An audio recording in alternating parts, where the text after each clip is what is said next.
Good afternoon and welcome back friends. Stock education channel में आप सभी का बहुत बहुत स्वागत है। स्टॉक मार्केट में आप short term trading, medium term trading, long term investment, swing trading के जरिए से पैसा कमा सकते हो। उसी के साथ साथ आप शेयर बायबैक और आईपीओ के जरिए से भी स्टॉक मार्केट में बेहतरीन प्रॉफिट कर सकते हो। अगर आप किसी कंपनी की आईपीओ में अप्लाई करते हो तो आपको वहां पर 20, 30, 40% तक का प्रॉफिट हो सकता है और कई मरतबा तो आपका जो इन्वेस्टमेंट है वो डबल भी हो जाता है। बहुत कम आईपीओ ऐसे होते हैं जिनमें लॉस देखने को मिलता है। तो आज की इस वीडियो में हम आईपीओ के बारे में डिटेल इन्फॉर्मेशन आपके साथ में शेयर करेंगे। अगर आपने चैनल को सब्सक्राइब नहीं किया है तो चैनल को सब्सक्राइब कर लीजिए और अगर वीडियो पसंद आता है वीडियो को लाइक करना ना भूलें। तो चलिए वीडियो को शुरू करते हैं। दोस्तों, जब कभी कोई कंपनी अपने बिजनेस का एक्सपेंशन करना चाहती है या फिर अपने डेट को कम करना चाहती है तो इसके लिए कंपनी को फंड की जरूरत होती है। तो इस फंड को कंपनीज पब्लिक के जरिए से कलेक्ट करती है जिसको आईपीओ कहा जाता है या फिर इनिशियल पब्लिक ऑफर कहा जाता है। तो जब कभी कोई कंपनी फर्स्ट टाइम अपने शेयर्स को पब्लिक को सेल करती है तो उसको इनिशियल पब्लिक ऑफर कहा जाता है।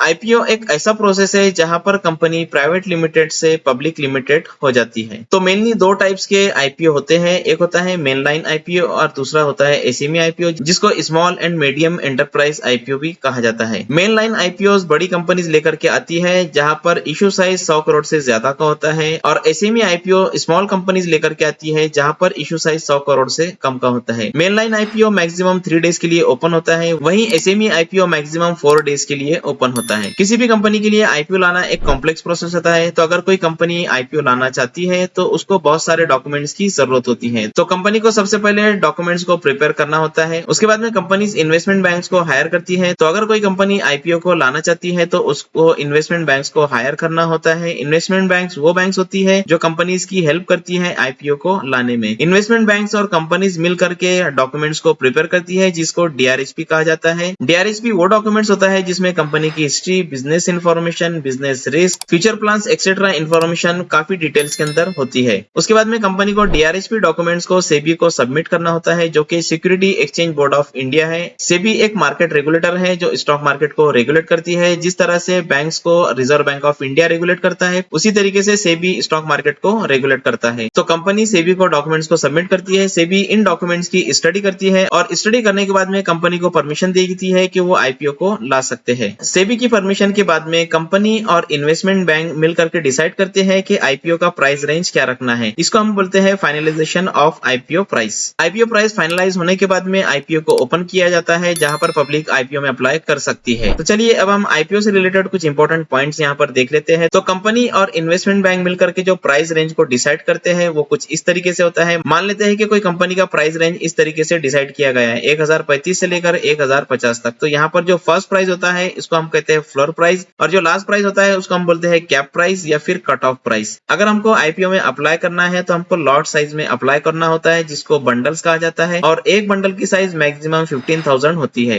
तो एक लॉट के अंदर नंबर ऑफ शेयर्स कितने होंगे तो ये डिपेंड करता है आईपीओ के शेयर प्राइस के ऊपर। एग्जांपल के तौर पर अगर किसी आईपीओ का प्राइस बैंड 1035 से 1050 है तो वहां पर नंबर ऑफ शेयर्स 14 रहेंगे। अगर किसी आईपीओ का प्राइस बैंड 1500 से 2000 है तो वहां पर नंबर ऑफ शेयर 7 रहेंगे। तो नंबर ऑफ शेयर जो निकल करके आते हैं वो 15,000 divided by cut off price. तो जो भी कट ऑफ प्राइस रहेगा उससे 15,000 को डिवाइड किया जाता है और जो राउंड फिगर होता है वो होता है नंबर ऑफ शेयर्स। तो अगर आप किसी आईपीओ में अप्लाई करना चाहते हो तो आपको वहां पर मिनिमम एक लॉट लेना होता है जिसका साइज 15,000 होता है। आप 15,000 के मल्टीपल के अंदर लॉट्स ले सकते हो लेकिन रिटेल कैटेगरी के लिए आप अप टू 2 लाख तक के अप्लाई कर सकते हो। लेकिन अगर आप 2 लाख से ज्यादा की बिड आईपीओ में लगाना चाहते हो तो वहां पर आपको स्मॉल एचएनआई कैटेगरी में अप्लाई करना होगा। और जब कभी कंपनी आईपीओ लेकर के आती है तो वो कंपनी पब्लिक लिमिटेड हो जाती है जो कि अर्लियर प्राइवेट लिमिटेड थी है। आईपीओ में अप्लाई करने के लिए आपके पास में चाहिए एक ट्रेडिंग और डीमैट अकाउंट। डिस्क्रिप्शन में लिंक दिया हुआ है, लिंक पर क्लिक करके अपना ट्रेडिंग और डीमैट अकाउंट एंजल वन में ओपन कर लीजिए।